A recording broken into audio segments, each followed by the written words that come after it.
Thanks so much for joining us. The program will begin in a few moments.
I'm Linda Birch, co-founder and chief strategy officer of Common Sense.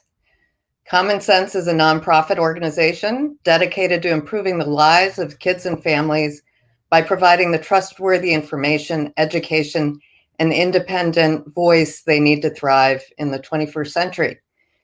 Today, we are honored and thrilled to share with you a conversation between two experts in the fields of social and emotional learning and education, Dr. Marc Brackett and Lori Hamilton Durbin. There will be a time for Q&A at the end of the conversation, so please hold your questions till then.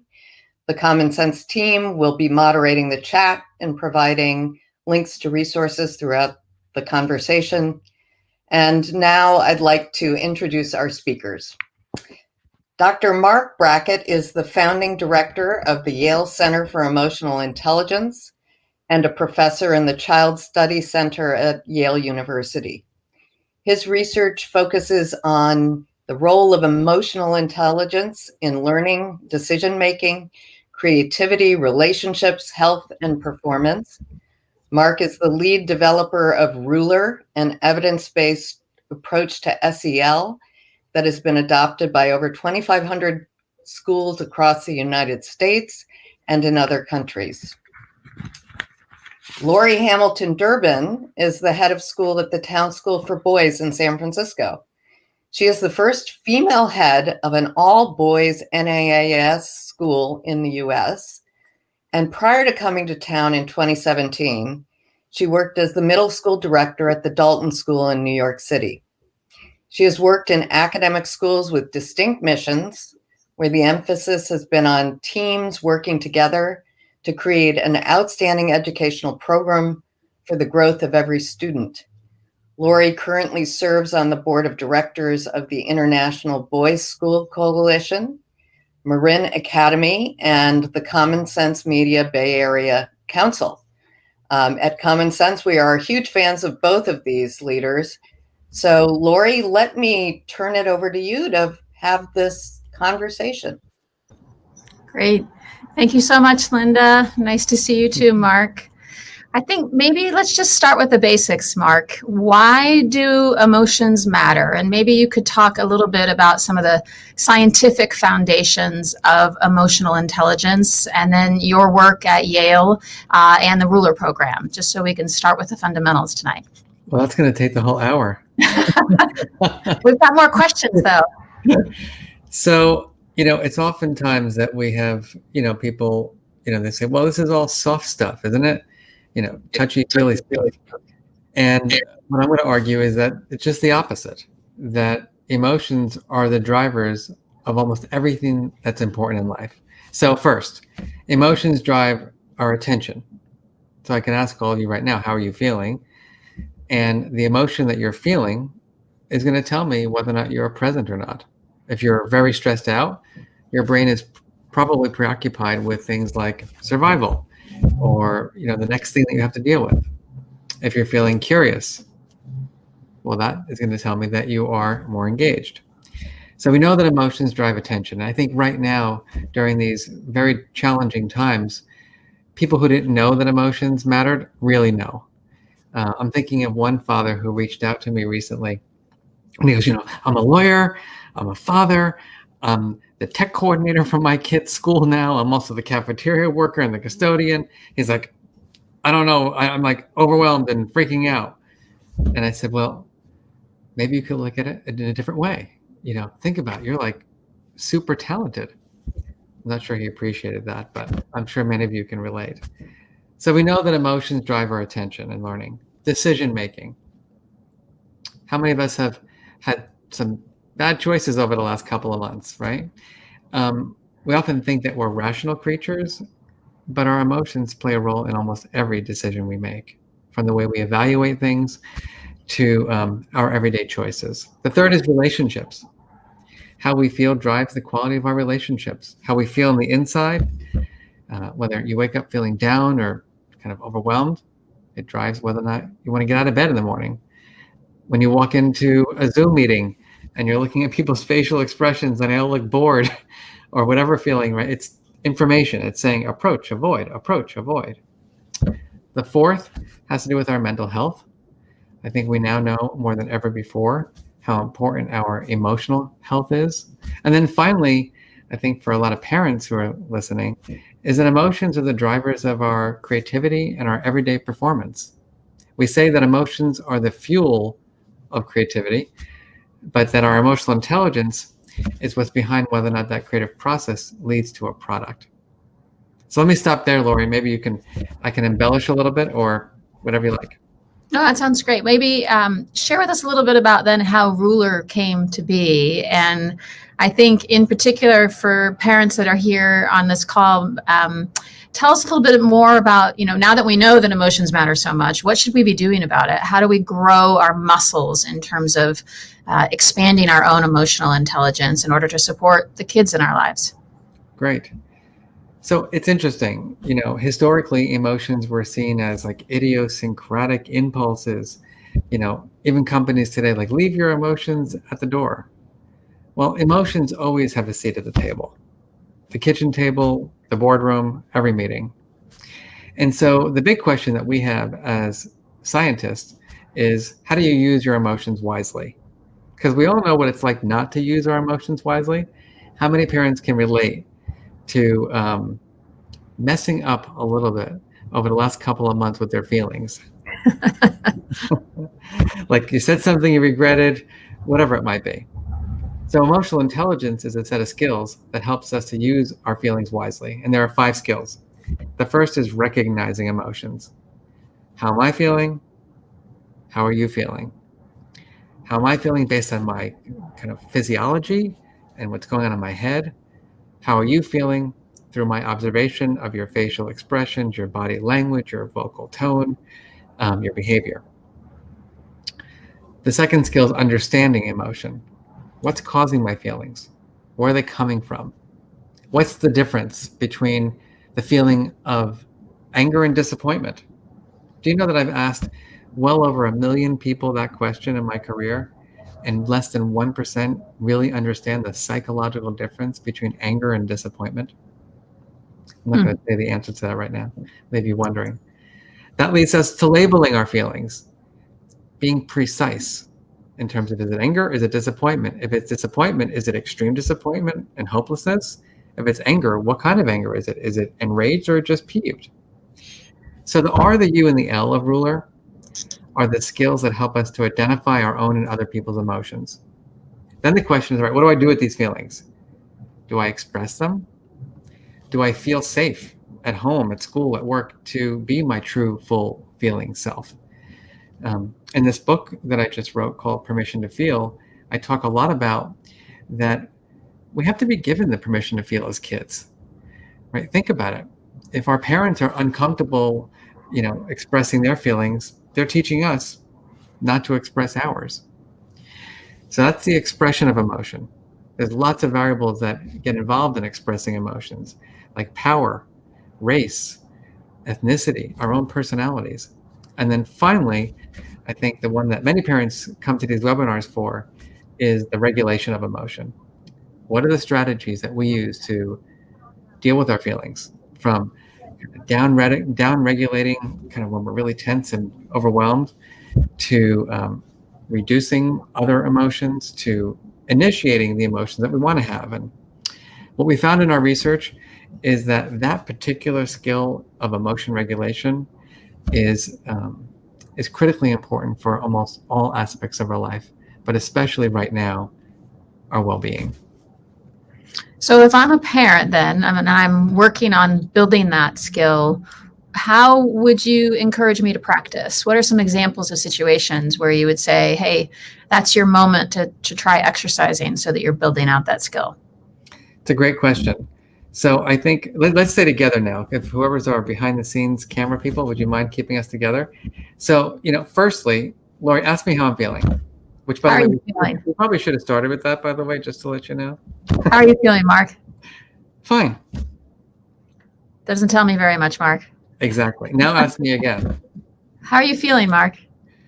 Well, to be honest with you, it's like this odd mixture of anxiety, fear, overwhelm, frustration, and despair. That's a lot of feeling. You're like, that's not what I was counting on or waiting for. And so I think the first thing for parents and caretakers is that you've got to be the role model. And so what that means is, oftentimes what I find with families is that, like in my own family, I would come home, I hated school. I had troubles in school because I was bullied badly in school. And I hate school. I'm never going back to school again. I looked like I was feeling rage. And my mother, who was easily triggered by my behavior, would say things like, who do you think you are talking to me that way? Get to your room. Wait till your father gets home. Uh-oh. Can't wait for daddy to get home because he had a black belt in emotional intelligence. And so I think the first step for any adult is you've got to learn how to deactivate when you're triggered by anything. And it doesn't mean that you can't feel your feelings. I mean, my whole work is about there's no such thing as a bad or good emotion.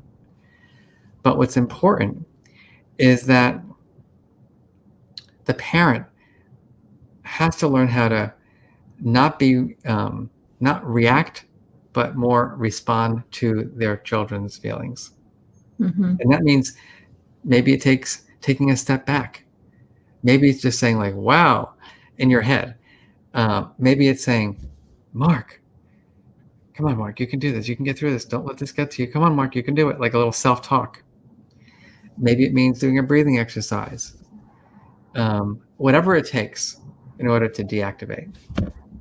I think in your book, you mentioned something about, as an adult, the power of the apology, being able to circle back and explain your emotions to a child when you've made a mistake like that. The modeling of being a learner ourselves, right, can be so meaningful for kids. I think that's the number one thing. Being the role model, in terms of not being triggered and activated. Doesn't mean you can't be angry. Doesn't mean you can't be annoyed or frustrated. It just means responding in a way that's going to help that child grow as opposed to dislike you forever. Right. Or be engaging in secret behaviors when they get sent to their room. Yeah. And in this moment in time, like we've got so much swirling around us, right? It's racial unrest. It's, rage at the injustices. It's COVID. It's a lot of feeling.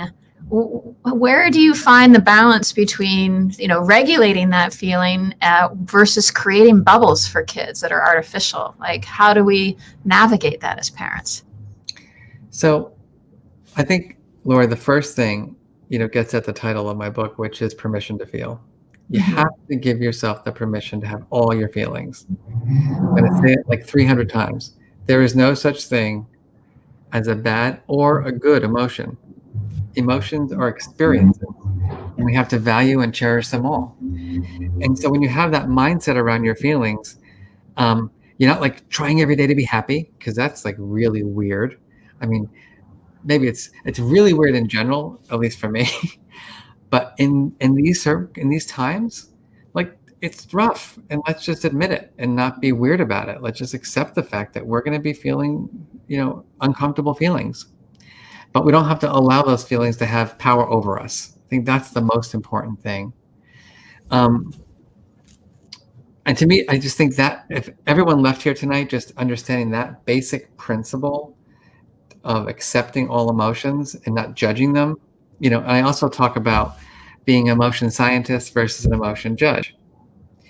And so the emotion scientist is curious. Like when I was like, I'm freaking out, instead of, not you, but instead of like, get to your room, the emotion judge just says, eliminate the feelings, send the kid away. The emotion scientist says, my goodness, honey, looks like you're gonna have some strong feelings.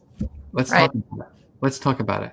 So that mindset of curiosity, as opposed to being closed, critical, and judgmental.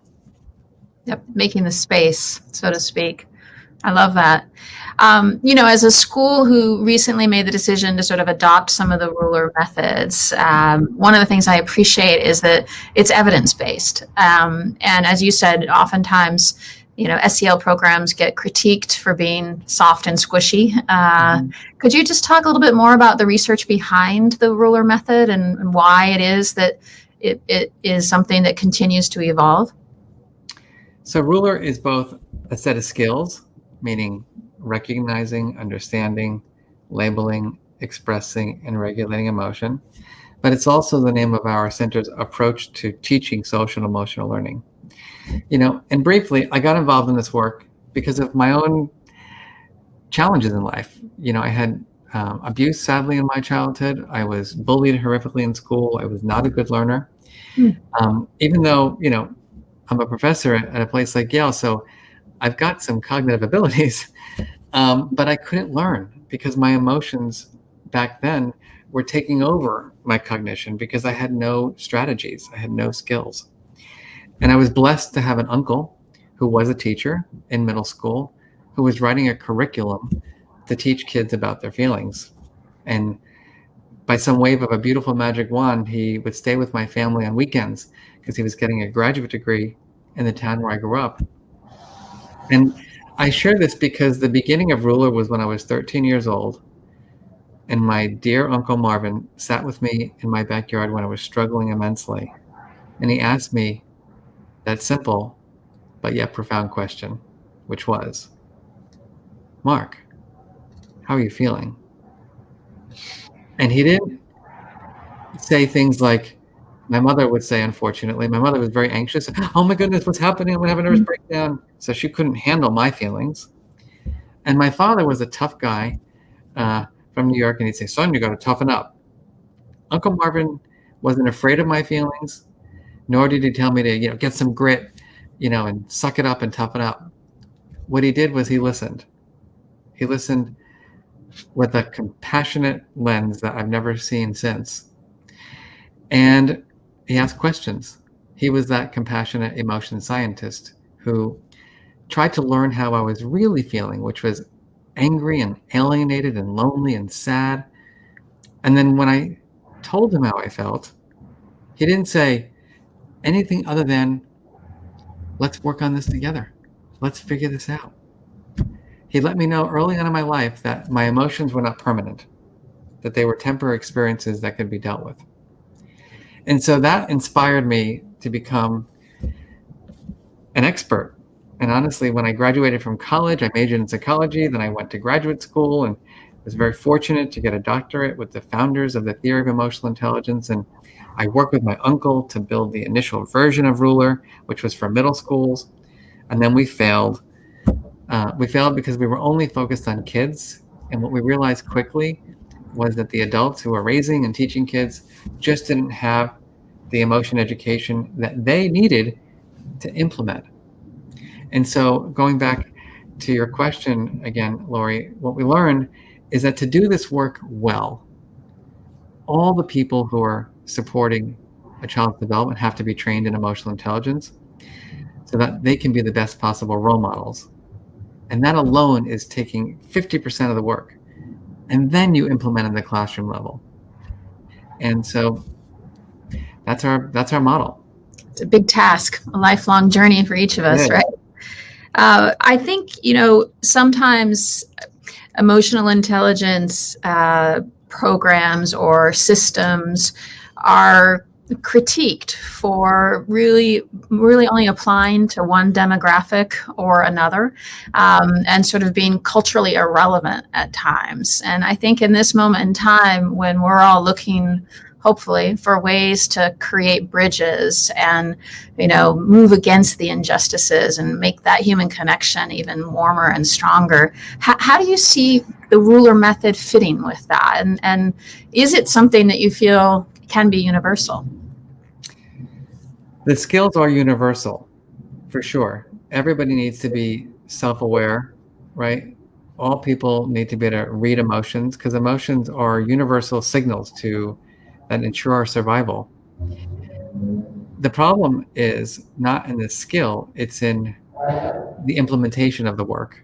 And so all of us have biases, whether we're conscious of them or not. And they're called implicit biases because they're unconscious. We're not aware.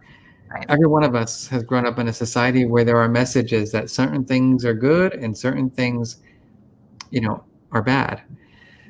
Whether that be race, whether that be religion, whether that be sexual orientation or gender identity, the list goes on to all the things that we label in our society as being good and bad.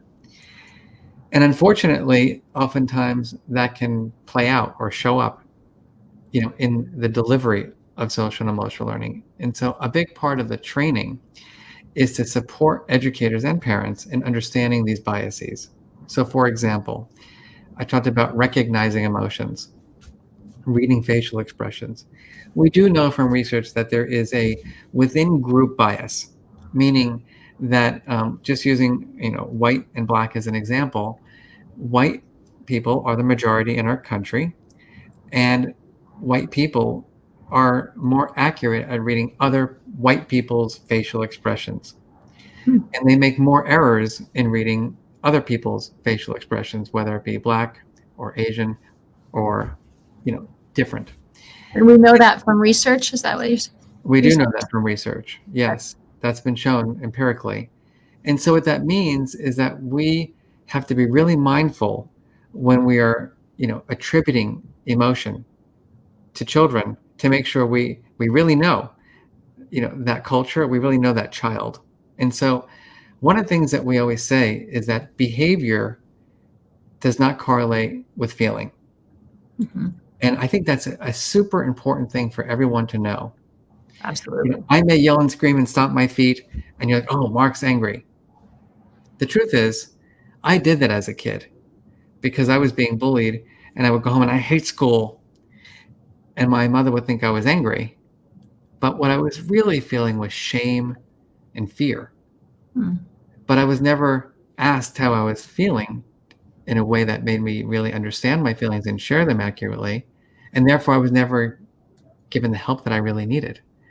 And so until we can empathize and get to know kids and their stories and really go inside that person to know how they're feeling, we're never going to be able to support them as best as possible. Yeah, absolutely. I see that very true in classrooms. And it goes back to your point about the power of curiosity and the importance of that. Let's get nitty gritty for a minute. Sure. I want to know what I can do this week to help my family be emotionally more resilient, stronger at home. What would you suggest? Well, one thing I wanted to share is the mood meter. So why don't we show the mood meter? So everybody, welcome to the mood meter. This is the most deceptively simple tool you'll ever learn. And so the mood meter is our signature tool at the Center for Emotional Intelligence and Ruler. And essentially what it does is it helps us take all of the feelings that are going inside of our bodies and minds and project it out into emotion space. And so we know from research that almost every moment of our day, we're praising the environment. Do I feel pleasant? Do I feel unpleasant? Do I feel like approaching? Do I feel like avoiding? We also have a physical and mental energy. -5, do I feel like pulling the covers over my head and disappearing? +5, I got so much energy I can't contain it. And then we cross those axes to help us build the mood meter. Yellow, high energy, pleasant feelings. green, pleasant feelings that are lower in energy. On the left side of the mood meter, I want to call them unpleasant emotions, not negative emotions, not bad emotions, just unpleasant. The blue, unpleasant low energy. Red, unpleasant high energy. So if we go to the next slide, you can see that this gets fleshed out into, a full-fledged way of unpacking feelings. And this is the cheat sheet. This is the inside cover of my book. And essentially, in the book, what I provide you with is the first 100 words to get granular. And so, Lori, I think the number one thing, first is be the role model, deactivate, right? Take those breaths so you can be present to have the conversation. No one's going to talk about their feelings when they're having a complete breakdown. It just doesn't work. The areas of our brain that are responsible for language literally get shut down when we're highly activated and we're triggered. So you've got to deactivate, right, in order to build that relationship, to have the conversation so that you can actually label. And then I think the job of the parent is to be the compassionate emotion scientist / coach who's trying to find out, what the story is behind the feeling. And so that would be, my goodness, if we can give everybody the permission to have all their feelings and get everybody to be emotion scientists and not emotion judges, help parents right now understand that deactivation is the critical key to being able to bond and connect, and then get granular and specific and nuanced with your emotion language. It's like an honorary master's degree tonight. Absolutely. I can imagine putting that, the mood meter up on a wall and allowing kids to point to things, as part of a dialogue. We have an app, actually, the Mood Meter app, that people use, and it's really popular, and you can track your emotions over time. So it's people like it. It's really a great way to build self-awareness. I'm going to encourage people who have questions to put them in the chat there, and we can try to follow them and answer you live for things that you might be curious about. Mark, in the book, you give some anecdotes of interactions, sort of the pro and the con. Do you want to share some of those here? I mean, like the resistance you're talking about? Yeah. I think that we still have a long ways to go in our society to get people to really value emotions. I work at a pretty high-pressured university, and, it's very interesting. And I think parents should know this because a lot of parents' dreams, right? A lot of kids' dreams are to get into a university like Yale or others. But the requirements to get into universities are SAT scores, letters of recommendation, extracurriculars. They're not necessarily the skills that I'm talking about, which creates a dilemma. Like, how much time should we dedicate to helping my child develop these skills, in terms of before they get to college or they get into the workplace? But here's the challenge, is that about 50 to 60% of college students right now are reporting anxiety and depression. So what I tell heads of school and superintendents and parents is that, yes, we're never going to deny that academics are important. Everybody needs to gain, in academics, but we can't do that at the cost of not developing social emotional skills. Because when you really think about it, if I ask every parent, which I'm going to do right now, if I ask you as a parent right here, right now, what do you really want for your child? Like, really? What do you want for your child when they're 25 years old, when they've graduated from college, when they're 30 years old? None of you are going to say, I wanted my kid to have perfect SAT scores, right? You're going to say things, I want my kid to be happy. I want my child to have purpose and passion. I want my child to be psychologically healthy and have wellness. I want my child to build and maintain good relationships. Well, what I'm here to tell you is that that's where emotional intelligence comes into play. And so the earlier we start in supporting our kids' healthy emotional development, right, the more successful they're going to be not only academically, but in life. Right. We've got a good question here from Jeannie C, and I apologize if I said the name incorrectly, but what's the best way to have this conversation with a teenager without putting them on the defense? What are some tools that maybe in the ruler program that they can use? I think one of the best things is to know that you don't do it when the going's gone wrong. Like, in the middle of the fit or the anger battle, you don't let's talk about it. You really both need to be in kind of that green quadrant to get into that rich conversation. So I think sometimes you want to have those conversations like over breakfast the next morning, or, hey, honey, let's go for a walk. And then you casually start having the conversation where you're doing it when that child is in the right mood. There's something called mood congruent thinking. And so you want to think about what mood might be best for the conversation. And probably calm is kind of the best mood to have a difficult conversation. If you're in the red and they're in the red, it's likely to go places that none of us want. You could use the mood meter even to check in before you had that conversation. Totally. Really. I know that in the book and in the materials, there's also the family charter. Maybe you could talk a little bit about that. Yeah. So we get stuck oftentimes on how we're feeling, but we don't talk enough about how we want to feel. Like, how do we want to feel as a family? So here's an exercise that everyone on this webinar can do. Holiday breaks are coming up. At one of the dinners that you have, you go around the table and you play the emotional intelligence game. And you literally talk about how you want to feel as a family. What are the 5 feelings that you want to experience as mom, as dad, as grandma, as son, as daughter? And you literally just put them out there. And then you come up with the top 3 to 5 words that your family all wants to experience more. So for example, the middle school one that you shared a minute ago, maybe both parents and kids say respected. I want to feel respected.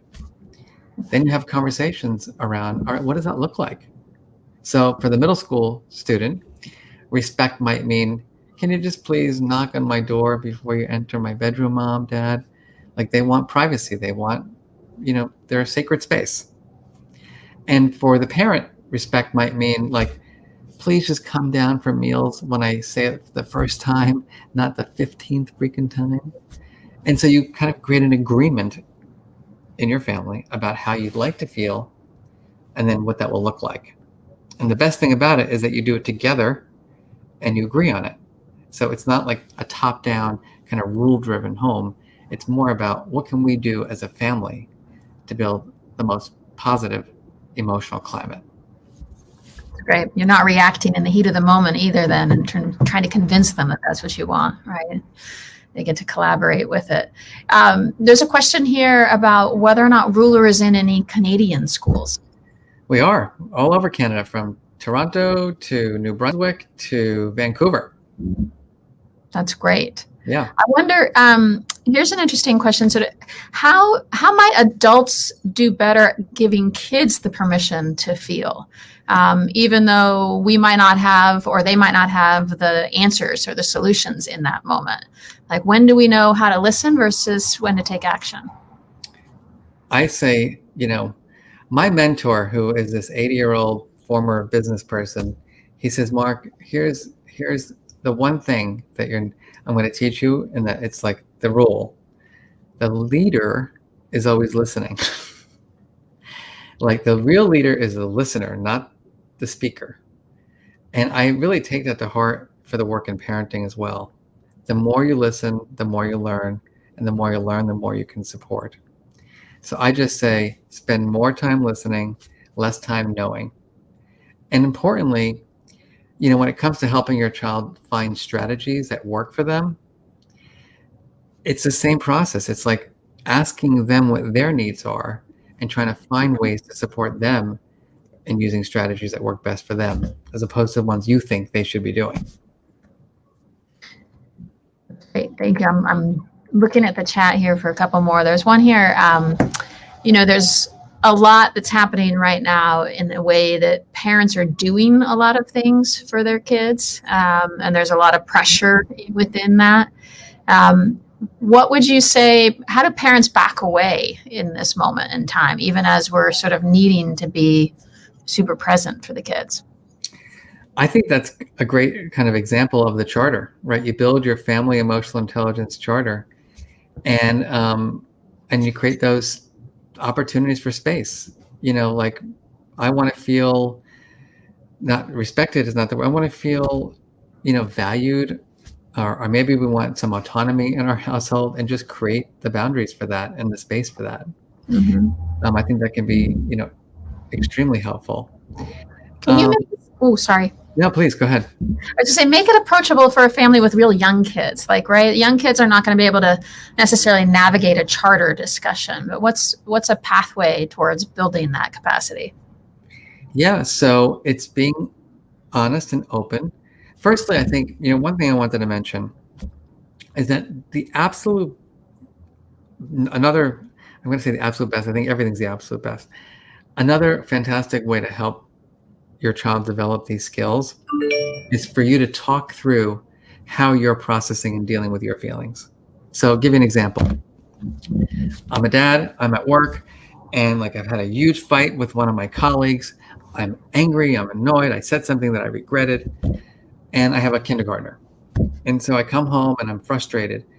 And so I could try to suppress my feelings and be the best possible dad, or I could make it into a fun project with my child and say, honey, Daddy had a really hard day at work. I got into a fight with one of the people I work with. I said something that was not very kind. I feel really badly about it.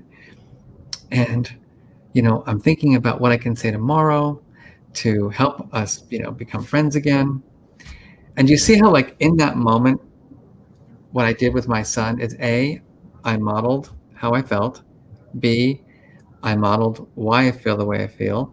C, I model that I make mistakes. D, I model that I think about my mistakes. E, I model that I kind of have perspective taking skills and thinking about, how I can repair the relationship. I mean, that was all in a matter of a minute. Imagine if that's done regularly, how much that observation from that child could support them in building all the skills that we want them to have. That's great. That young kid, sometimes when they're in the space to hear that works. When a young child is at the peak of their emotion and overwhelmed, kind of in the dysregulated space, how do we support them in that moment? That's when, again, it's the deactivation stuff. Just like the strategies that you would use for yourself as the parent, to take some deep breaths, to take a little walk, to get a drink of water, to pinch yourself, to go sit down by yourself for a few minutes. You do the same thing with your child, and you can do it together. You don't tell your father. One of the things that I find problematic with this is that some people think go do your breathing exercises in your room. That's not role modeling, right? That's saying, when Daddy's angry, I make you do breathing exercises. Not what I'm recommending. I'm recommending that you be the role model for that. You can handle your anger feelings, articulate them, in a way that doesn't scare the heck out of your child. And then if your child is still having their tantrum or whatever it might be, holding them, hugging them, having the conversation, very slow voice. So let's breathe in together. Let's go for a walk. Let's go outside and play. Let's do some distraction. Just finding ways to just settle the brain. Because until their brain is settled, they're going into that fight-flight mode. And there's just there's nowhere to go with that. And so don't try. I know parents want to, sometimes you want to just do it. It's just not going to work. So it's going to get you more frustrated. It's going to get them more frustrated. Yeah.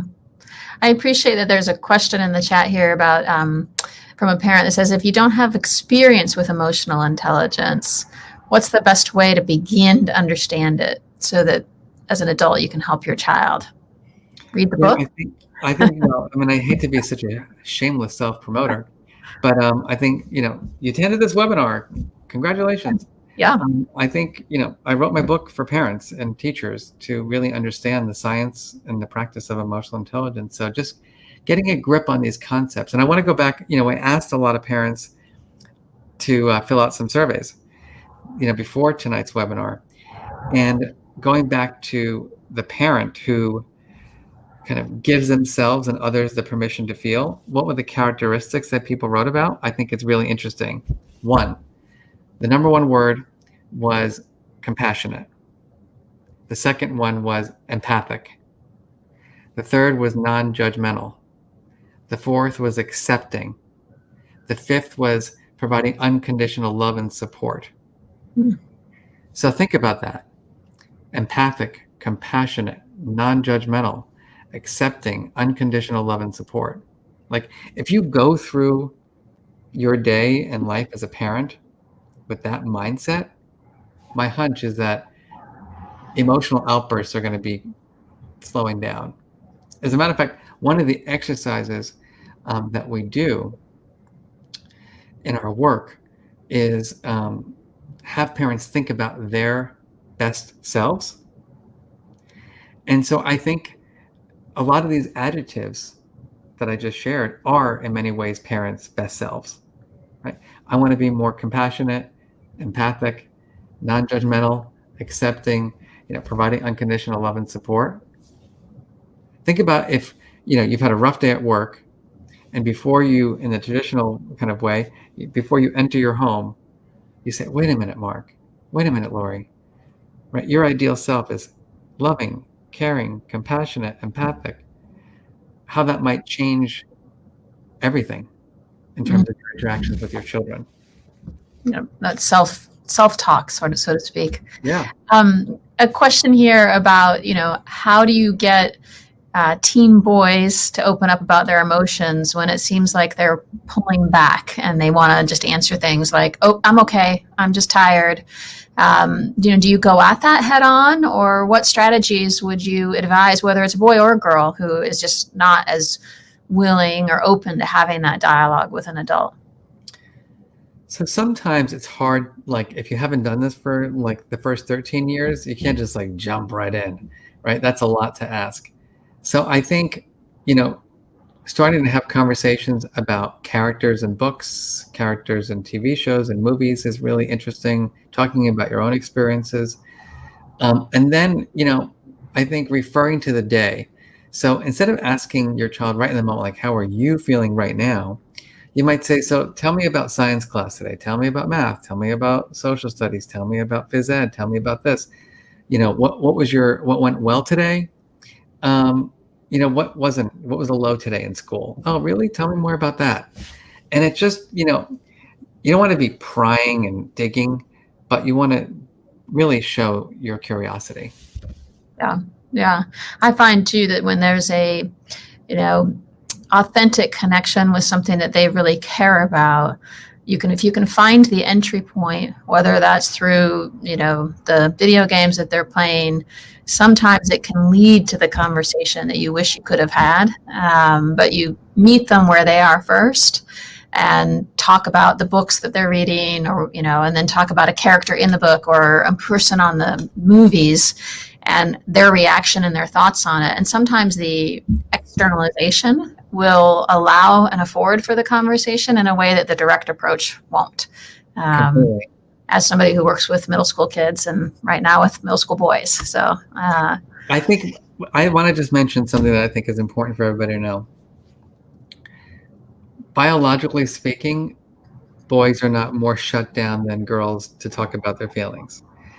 The reason why we have gender differences in the most diverse way of thinking about gender is because we socialize these things, right? Boys don't cry, girls, can't be angry. Like, we have created the gender differences, and that means that we can also uncreate them. Absolutely. I'm getting notice that maybe we can do a couple more questions. Sure. Let's see here. I wonder about how you de-escalate anger in the moment without alienating people or making it feel like you're withdrawing. So you've got big emotions and you want to create the space so that you can have a better dialogue. But how do you do that without creating distance in the process? One of my favorite strategies, my father and I had some serious challenges, and we would engage in what we call psychological distancing. Well, we wouldn't, I would. So if you're like, Laura, let's come back together for a minute if you can. Can you bring us back together? So Laura and I, let's say, I'm just going to role play for a minute. Laura, you're my mom. Sorry, we're probably the same age. I'm probably older than you are. And Laura, you're like, like you're going, my father would say like, he would kind of go a little bit nuts sometimes. And when I was a kid, like you see that facial expression, that body language, it's like, it's scary. Like, cause it's like, even when it's a kid, like no parent signed up for their kid to be like yelling and screaming at them that I hate them, right? I hate you. I don't think any parent said, that's why I wanted to be a parent when that happens, right? But when that happens, it's very overwhelming, right? And it's very activating. Another technique to help build a space is to engage in what we call psychological distancing. And literally, like I'm looking at you right now, and you have a frame around you, I literally make you into a frame, and I pretend that you're a television show. And so I don't feel like I'm in the room with you. Yep. I'm like, wow, I am observing the anger. I'm not taking in the anger. Mm-hmm. It's a very powerful technique to help you be with someone who is really activating you, but not be overcome by it. Yeah. Thanks. That's great. I'm looking here a little bit more at the questions. I think we have one more question. Let's see here. Looking across people's questions.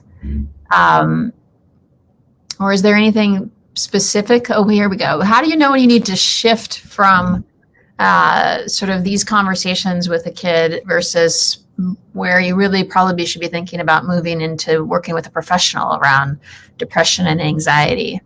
Feelings can be big and large and be okay. And then there's a point at which perhaps it's more worrisome. I think it's basically, you answered the question, is that it's about intensity and duration. It's always about intensity, and duration.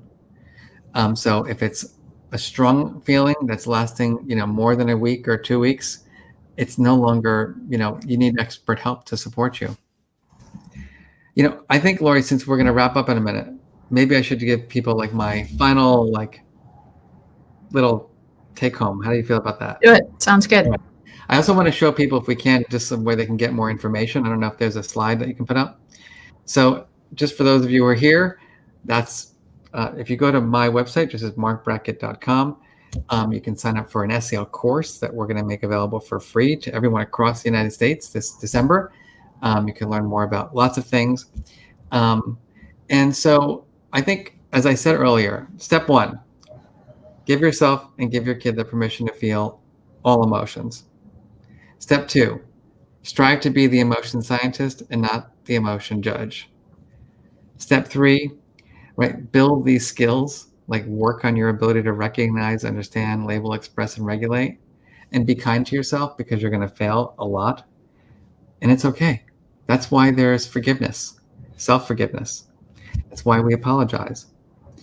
And I just want to end by saying, oftentimes a lot of parents say to me, well, Mark, you had a lot of serious challenges and you didn't get it. You didn't have this stuff when you were a kid.